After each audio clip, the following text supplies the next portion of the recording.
আধুনিক অসমৰ সংস্কাৰক তথা হেমকোষৰ স্ৰষ্টা হেমচন্দ্ৰ বৰুৱাৰ জন্মদিন পালন ইলোৰা বিজ্ঞান মঞ্চৰ। প্ৰতিবছৰে হেমচন্দ্ৰ বৰুৱাৰ জন্মদিনত অন্ধবিশ্বাস আৰু কুসংস্কাৰ বিৰোধী দিৱস হিচাপেও পালন কৰি আহিছে ইলোৰা বিজ্ঞান মঞ্চই। ৰাজ্যৰ অন্য প্ৰান্তৰ লগতে বঙাইগাঁৱতো দুদিনীয়াভাৱে বঙাইগাঁও প্ৰেছ ক্লাবত পালন কৰা হয় এই মহান ব্যক্তিগৰাকীৰ জন্মদিন। জন্মদিনৰ লগত সংগতি ৰাখি অনুষ্ঠিত কৰা হয় এক আলোচনা চক্ৰ। আলোচনা চক্ৰৰ বিষয় আছিল অন্ধবিশ্বাস আৰু কুসংস্কাৰৰ বিৰুদ্ধে যুঁজ।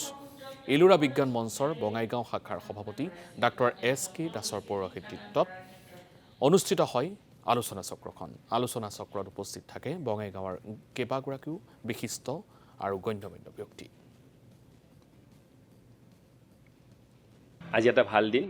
আজি আমাৰ ইলোৰা বিজ্ঞান মঞ্চৰ তৰফৰ পৰা হেমচন্দ্ৰ বৰুৱাৰ জন্মদিন উপলক্ষত এখন আলোচনা চক্ৰ আৰম্ভ কৰিছিলোঁ। এই আলোচনা চক্ৰৰ বিষয়বস্তু আছিল যে কেনেকৈ কুসংস্কাৰ দূৰ কৰিব পাৰি সমাজৰ পৰা। যে দুগৰাকী মানুহে আমাৰ বঙাইগাঁৱৰ নীৰেণ চন্দ্ৰ দাস আৰু নিৰ্মলেন্দ্ৰ দেৱ দাস, এই দুগৰাকী মানুহে দেহদান কৰিছে। আমি মৰণোত্তৰভাৱে দেহদান কৰিছে যাতে তেখেতসকলৰ যিটো দেহৰ অংগ পাছত ব্যৱহাৰ কৰিব পাৰি। ই এটা ডাঙৰ এটা দান। কুসংস্কাৰৰ বিৰুদ্ধে এখেতসকল আমাৰ হোতা, এখেতসকল আমাৰ নেতা। গতিকে আমাৰ সমাজত বহু কুসংস্কাৰ আছে, সৰু ডাঙৰ বহুত আছে।